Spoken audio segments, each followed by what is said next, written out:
Hey guys, welcome back to the Daily Exchange. I'm your host Harry Tucker, and this is the show where every day of the week we take a look at what's going on in the world of cryptocurrency and help piece together all that's changing in this digital universe. Now it's Friday the 21st of May, and making news today is Tether has minted another $250 million in USDT. The floating island project will launch in 2022 with a cryptocurrency, and a crypto miner has trolled Warren Buffett. So stick around because all that and more is coming up right now.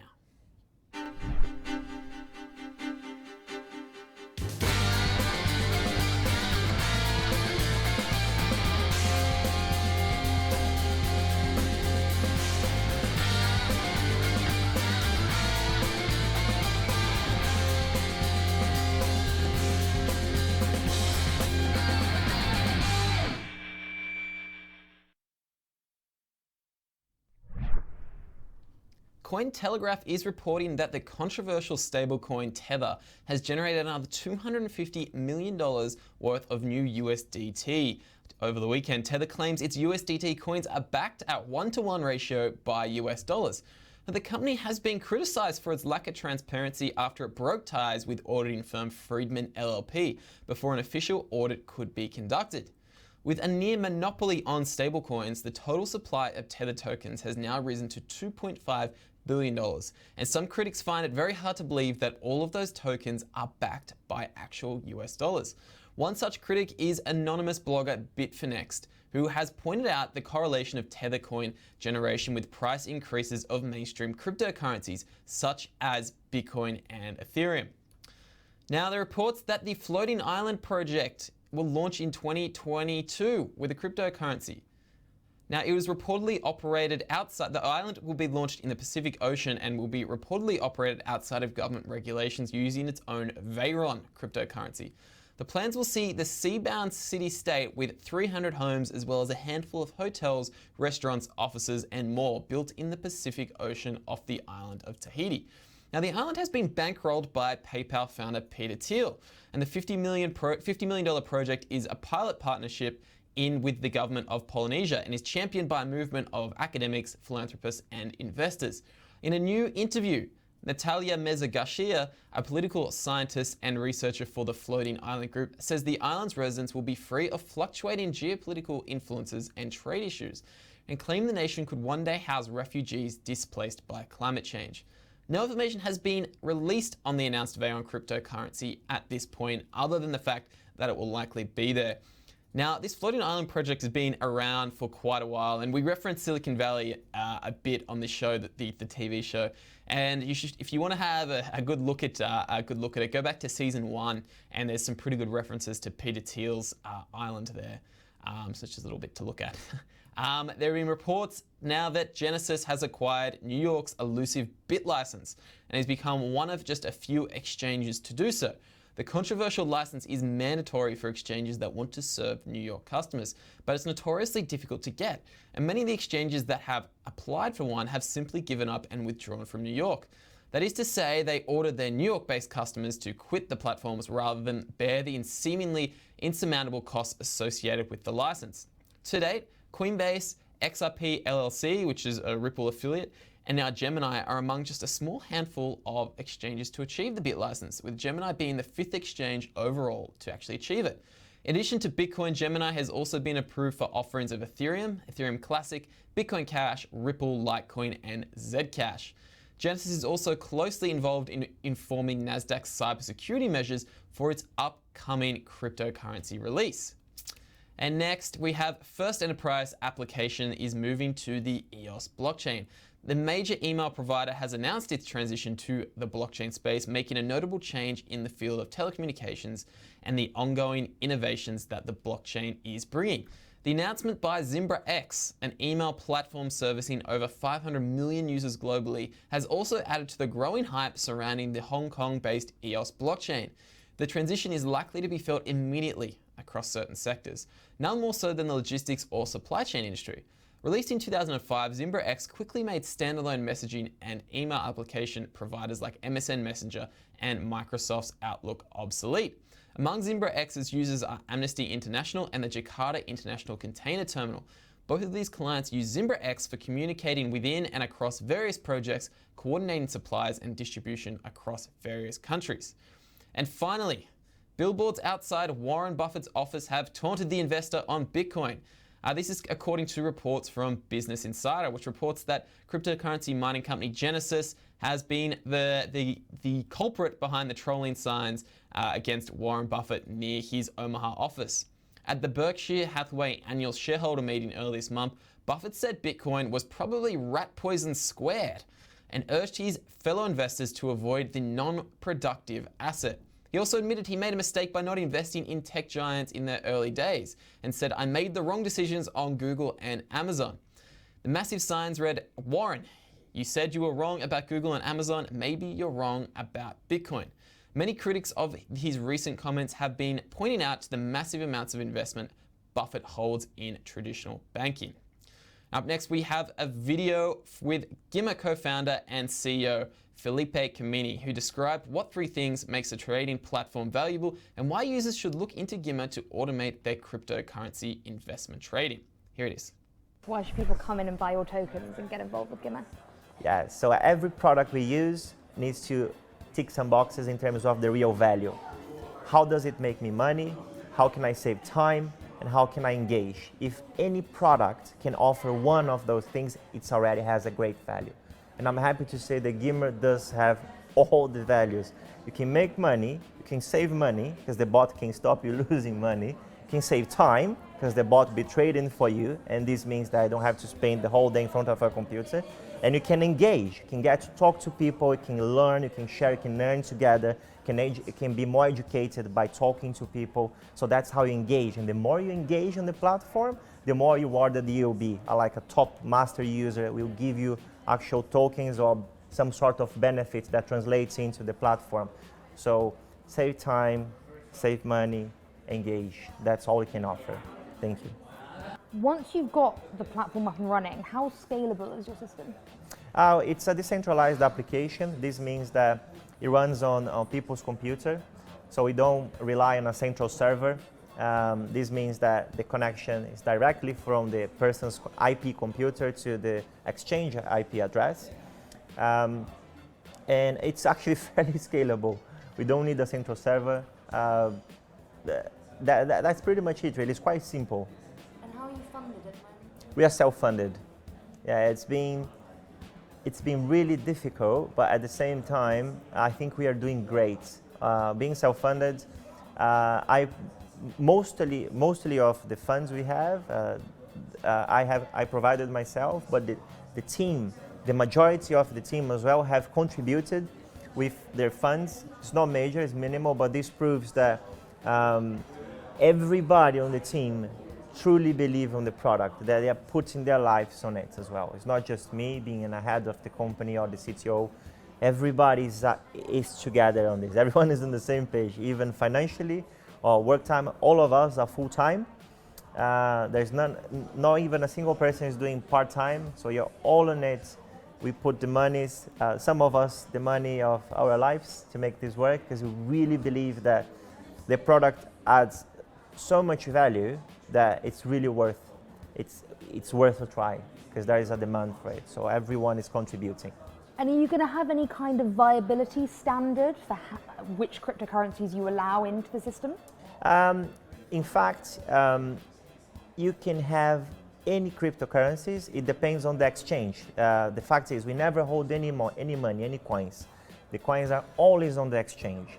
So let's say Poloniex has a certain number of coins, so therefore you can trade those coins that it's inserted on the exchanges. So it depends on the exchange. If you have an account on Bittrex, so you will be able to trade all the coins that are on Bittrex and so on and so forth. Right, so what's the next big thing that everyone should be looking out for? Yeah, the next big stage is us being really successful in the token sale, raising funds, and continue developing the platform. Once we did that, we have a roadmap, which it's a 3.5 years roadmap. We have really interesting features that comes from developing the bots itself, coming with a mobile app. We have an R&D, research and development program on the fields of artificial intelligence and machine learning. Those programs will take place as soon as we start developing the bot, because it plays a crucial role having those concepts and those areas working as we develop the bot itself. So that's pretty much some of the time that we're going to spend just after the token sale, just building those teams, bringing more people to the team, creating, we already have the roadmap, but really nailing down, based on the amount of funds we raise, what's the next things that we're going to be particularly focusing on. And that's pretty much it, really.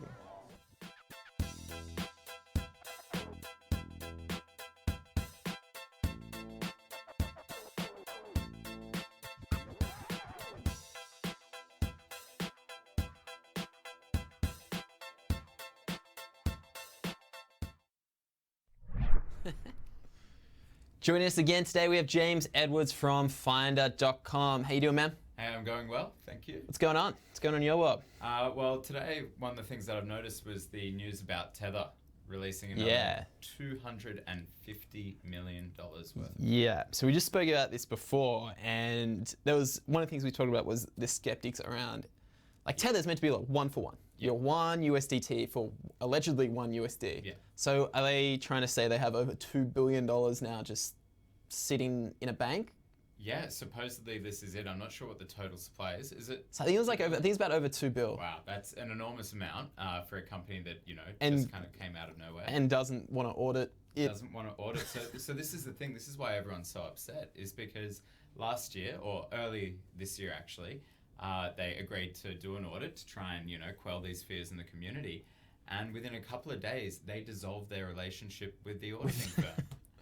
That doesn't look good. And then they haven't gone to get a new one since. No, they haven't. And one interesting thing is that the auditing firm, things were looking good. The auditing firm released a preliminary report saying that, yeah, it looks at the moment like everything's backed up 1-to-1, but then the real audit gets underway, the relationship dissolves, and Tether says something like, oh, the details that they needed, you know, it was just a bit too much. We couldn't really provide them on time, so it wasn't working for us. Now, without saying anything too much, that does not sound good. No. And does not sound transparent at all either. And it's sort of, and Tether's got to this point now where it's kind of too big for anyone to want to push it away. Yeah. Like there's all these people that are skeptics of it, but kind of everyone's like, we don't really want to really push them because in case there is something wrong, then that's, you know, the billions of dollars is going to be wiped out of so many people's accounts. I hate the concept of too big to fail. But there's definitely something going on there. If Tether does come down, it's got to be a gradual process whereby if people don't trust it, maybe they start moving away to other alternatives. So what are the alternatives at the moment? So there's a few. There's been quite a lot, actually. You're starting to see stable coins that are also US dollar stable coins. Yep. But we're also starting to see ones that are backed by assets. Yep. I guess the most famous of which would be the Venezuelan Petro, which... That's a whole other ball game that is even bigger than crypto, I'd say. And then there's also the Maker Corporation or Dow Foundation there. They're looking to do one with a gram of gold. Yeah. That'll be backed by a gram of gold. There's an interesting one out of Australia, which is Haven. Haven, yeah. That works on a completely different sort of principle. It's not just a simple fiat-backed one. It works on Haven, the actual currency is meant to supply a guarantee of funds. So there's like two currencies, right? There's like one that's like the stable coin and then one that has the market value and the cap and so the way stabilizes. The stable coin is not backed by fiat, it's backed by a certain amount of Haven. Yeah. And the idea is that they overcompensate. They put in lots and lots of Haven into it so that if the price of Haven really fluctuates, you've got a and that's a really basic level of it. So Haven's quite more complex than that. Definitely not something that I can get my head around and explain just yet. But yeah. Okay, so that's what we've seen is people sort of saying it's too big to move. So let's push them into these other stable coins to become dominant. But of course, you need a major exchange to pick it up as it's not fiat pair, but kind of US dollar pairing. Because at the moment you've got Binance, which is I think their second highest volume, or maybe it's the highest volume even, is USDT of currency that's traded. Yeah. And so you wipe that out. You can't just wipe that out completely because it's going to send the whole market Well, that's it. Like- There's been a lot of people that have looked into whether, or rather how, USDT affects the price of Bitcoin. Yeah. And one user in particular on Twitter is called Bitfinex. He's probably one of the more famous in the Twitter sphere. Yep. And he, has released reports showing that each time Tether is actually created, how the price of Bitcoin pumps. Yep. And it's directly measurable. It's not something that is in the realm of conjecture. This is one thing that can actually be quantified and be measured and be seen. With Bitcoin. So do you think that if it was, would you classify it as a shitcoin if it found out that they were missing like 200 million worth of dollars? Like, Yeah, I think it'd be one of the biggest shitcoin exit scams Of all time. Of all time, yeah. And especially because all it is somebody saying, "Hey, yeah, I've got a real dollar. for everyone. Trust me. Just it's there. trust me." Can you see it? No. Just trust me. So they could, if they had no money there, they could literally walk away now. And have they broken really any? Not saying I'm Well- encouraging anyone to ever do this, but have they broken like any laws by? So I'm not sure, but it's interesting. They've got a sister exchange, which is Bitfinex. Yeah. Thus the name Bitfinex. It's Bitfinex. It's meant to be owned by some, multi-millionaire, probably billionaire in Liechtenstein, I think. Liechtenstein's so a real place. Yeah. So it's got this interesting web of things, and yeah, I guess we will see how it unfolds, and I hope that it unfolds really nice and smooth, and And but nothing. we'll see. But that's unlike. So the other thing we were chatting about before is there was a report in the Wall Street Journal that said over $1 billion worth of people, like of money has been put into shitcoins and scams. Yeah. I think they found that they audited, the people behind this report audited, it's like 1,400 different ICOs or coins that have been put up in the last about 18 months. And of those, they found that 270 of them were essentially shitcoins. So they found that by, and $1 billion US dollars being put into these. They worked out by, and these were not even like, a lot of these, they were saying, were not even like, people hadn't even tried hard for these shitcoins. Yeah. They go in there and they'd find, there was like one that people had put $15 million in that had like its white paper, like didn't even reference the company in it. Like, so these are people that are like blindly just throwing money at something. I'm pretty sure my copy-paste skills in like year 8 were better than that. Like, come on. all you need to do is go Control F, replace all for the Yeah. company that you're still in the white paper of, and then put your name in there. And I was only trying to bamboozle my teacher, let alone $15 million worth of it. And that was just one. There's $1 billion that have been put into these. Yeah. And so what should people be doing to not get scammed? Like, I feel like for me, like, is it obvious? Like, It feels like a no-brainer, but I mean, we talked about it last week that the SEC in America had to come out and do their own fake ICO scam to educate people. And once you clicked on buy now, it took you to a thing saying, dude, stop falling for this. Please you're stop. a fucking idiot. Here's some tips on how to avoid it. I think it's a really sad thing. It's really bad for the whole scene as a whole. Yeah. It's terrible for the people that lose money. No one should Like, lose money. yeah, there was that one that I think they also raised another 15 million, which was the Plex coin. Yep.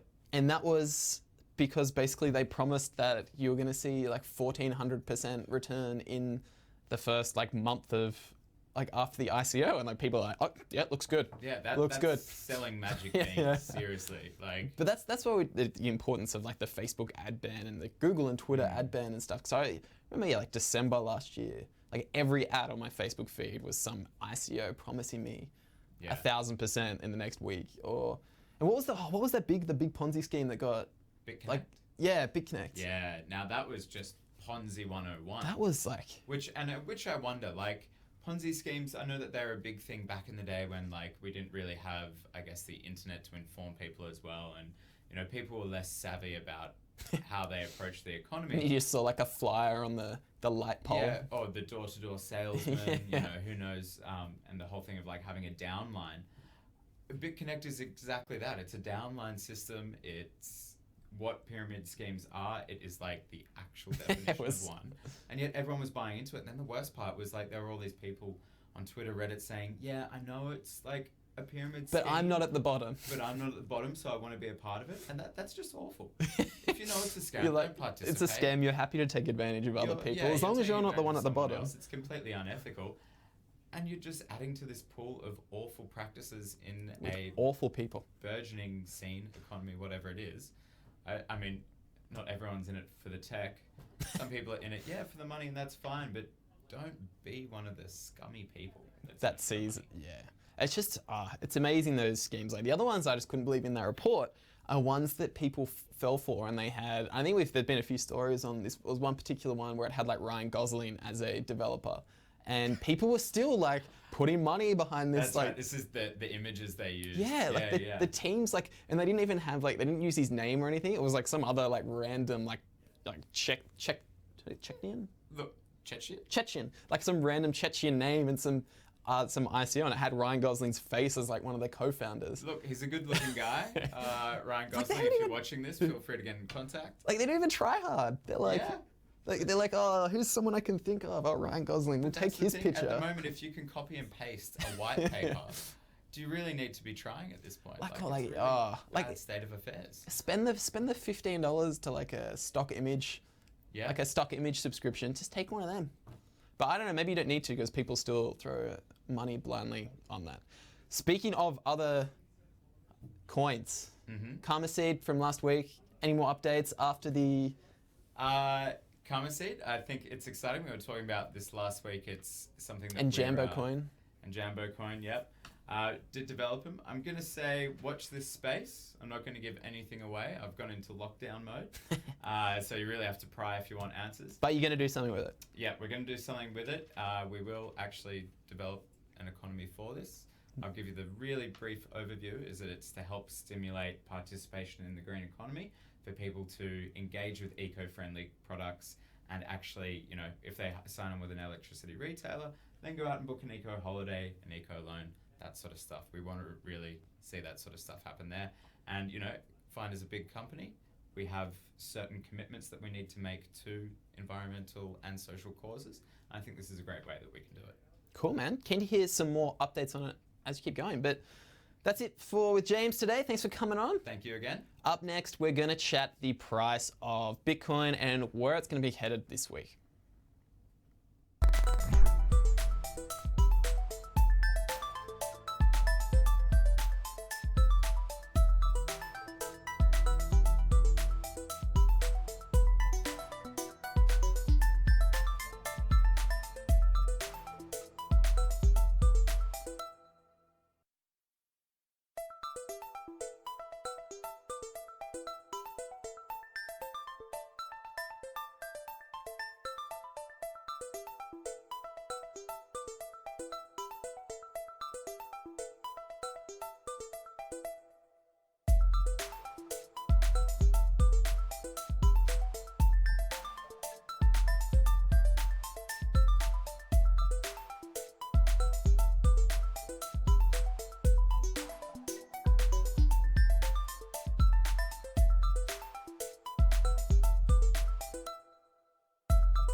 Taking a look at what the experts believe is going to happen with the Bitcoin price this week. Now, Bitcoin is currently testing a major resistance and has just broken free of it around the $8,400 mark against the US dollar.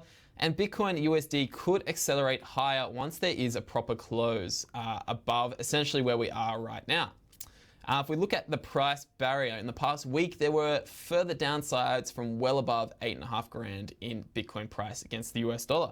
The price moved down and broke the $8,200 support level. And there was even a spike below the 8,000 pivot level before a low was formed at $7,940. That's around this mark here. There was also a break above the 23.6% Fibonacci retracement level, which again is around here of the last high, which is $8,804 to the low of $7,940. However, there is a crucial barrier on the upside near around here as we move up above the $8,400 mark, which we've just hit. Now that we've broken past there, hopefully there will be a bullish trend form over the 50% fib retracement level, which is around the $8,884 mark. The break above 8,400 was needed for more gains in Bitcoin, and now we get to see if it hits that $8,800 mark to hit even further. But if buyers fail to push the price above this level, there could be a downside reaction back towards $8,000. Now, if we look at the technical indicators for the week, the MACD for Bitcoin USD is currently stable in the bullish zone.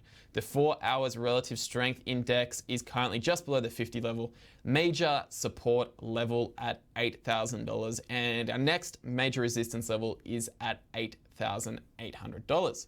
Now, up next, let's take a look at what's going on in the social world on Reddit, see what the community's talking about, what's important to everyone, and see how that might affect today's price in crypto.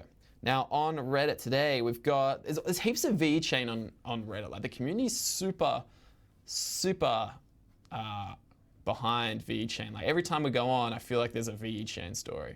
So here they've got a major update, which is the biggest news in crypto at the moment, where they've announced their development plan and white paper with an updated governance structure, economic model, and new use cases. This piece will gradually be updated throughout its existence to reflect the goals. Again, VeChain, if you hadn't heard from it, is their supply chain coin, and they've really hit it up a lot recently. We talked about this before. Peter Thiel's floating nation with its own government and cryptocurrency to launch in 2022. Again, go watch the Silicon Valley episode. It's like somewhere in season 1. Jared gets like stuck in in a driverless car that somehow ends up on Peter Thiel's island, and he gets like it's pretty good. But it's all just a big piss take of this island that is now going to have its own cryptocurrency as its currency. Here we go. This goes back on what we were talking about with James just then. This is what a blatant scam subreddit looks like. Oh, there's some boobs up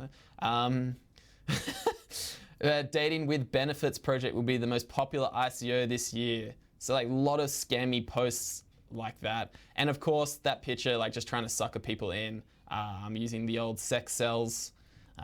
So you've got meet the team, is to be successful, join in this. There's all this like shill posts. And basically, yeah, that's what a scammy ICO subreddit looks like. A lot of these accounts as well are either the same or they're new accounts that have been just to do with this. So they've got apparently 1,700 different subscribers already. But yeah, it's a good example of what a blatant scam looks like. So every post is from a bot account spewing the same nonsense essentially. And yeah, the whole sex sells at the top. If you need to use sex to sell your ICO, then you probably don't have a quality product. Etherscan, which is not giving away Ether on Twitter. So many scam accounts, pretending to be people to fake giving away Ethereum and other currencies on Twitter, like hijacking posts. But anyway, they've just released their decentralized order books, which lets you research and compare for the best token conversion rate across multiple decentralized exchanges. That's pretty cool. 11 NEO tokens you've probably never heard of. So NEO's starting to get a bit of traction, so is EOS, of course, with its mainnet coming online. China lists Ethereum as best in crypto class. So when are we going to see China, back down a bit more from its crypto rules? So they put a lot of information and a lot of posts about it, I guess, recently. So it looks like it's starting to turn back that way. I think it's only a matter of time before they turn around on it. And Vitalik, Ethereum doesn't want to compromise on decentralization to favor high efficiency. Basically, there's been lots of calls that if they centralize parts of Ethereum, you get higher efficiency, similar to how I guess the Lightning Network with Bitcoin. So it's essentially Lightning, essentially a centralized portion off the chain, but it enables faster transactions by moving them off chain, completing certain things there, and then pushing the end result back in. But it looks like it's all that's going on in the community today. Bit of a slow weekend. I'm sure there'll be some more stuff that comes out overnight. Up next, we got some questions from our viewers. First one asks, hi, I'm trying to exchange USD for some Verge coin. What is the process for purchasing XVG? Now, as far as I know, there's no fiat to Verge coin exchange in the US. I need to double check, but I'm pretty sure there's no buy Verge with. I'm pretty sure there's no USD one. So you can buy an AU, actually, it's on CoinSpot, you can do it. But otherwise, it doesn't seem to be any real exchanges you can buy it directly. So what you'll then do to buy Verge coin and other coins that aren't on there is you go to somewhere that does accept fiat for a different currency, which is probably Bitcoin or Ethereum, your safest pairs. This could be Coinbase or something like that, which is probably the easiest because they'll take your debit card. Buy your Bitcoin, buy your Ethereum, create an account on an exchange that has Verge or the cryptocurrency you're looking to buy, which, say it's a Binance, or if you've got a Coinbase account, you can do it on GDAX. Actually, I don't think GDAX lists Verge though, so don't do it on GDAX. Be a Binance or an exchange like that.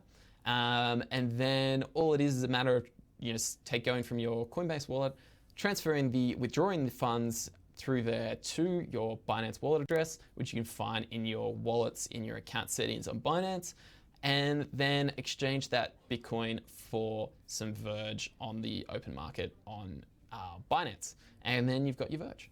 And then move it off, of course, back to your cold wallet if you're going to keep it, or trade it for whatever you want to do there. But yeah, you go Coinbase or another easy to buy Bitcoin Ethereum route, buy it on there, transfer the Bitcoin Ethereum to the exchange you want that holds Verge, whether it be Binance or whatever, and then use that to exchange for Verge. Simple as that. But our next question asks, I'm located in Canada. Is it possible to buy any crypto with PayPal? Now, there's actually been, globally, there's been quite a kickback against buying crypto with PayPal, and I don't think Canada is any different. Again, I'll just do a quick check. Buy Bitcoin with PayPal, Canada. You can do it on local. Actually, yeah, you can do it on local Bitcoins. So, but local Bitcoins is not really an exchange. Basically, it's there's a bunch of people posting they got some coins, and you just sort of organize a kind of sketchy deal without it, and they tell you how they'll accept payment, and there's no real middleman that really organize anything. It's just one-on-ones, peer-to-peer. So if you want to take that risk, there'll be a few that accept PayPal, and they usually have much worse exchange rates. So always would try to recommend to find another method other than PayPal, because you're going to get hurt in some way, whether it's bad exchange rates and using a peer-to-peer system rather than exchange with a middleman that can sort of give you a little bit of protection, or a broker, which you're buying directly from as well. But that brings us to the end of today's show. If you have any questions about cryptocurrencies or just trying to make sense of it all, let us know using hashtag the Daily Exchange on Twitter, leaving a comment down below, or jump on the live chat on any of our platforms and we'll try to answer it in the next show. Also, while you're there, let us know what's going on in your world of crypto, anything that's caught your attention in the last few days. Anything you want to chat about around it, we're keen. Also our Telegram, which is Crypto Finder TV. We're all on there. Also be sure to check out finder.com for more crypto news, and check out our other videos on our YouTube channel for more up to the second information on everything crypto and blockchain related. But that is it for today. I'm your host, Harry Tucker. Thanks for watching, and we'll see you the same time tomorrow.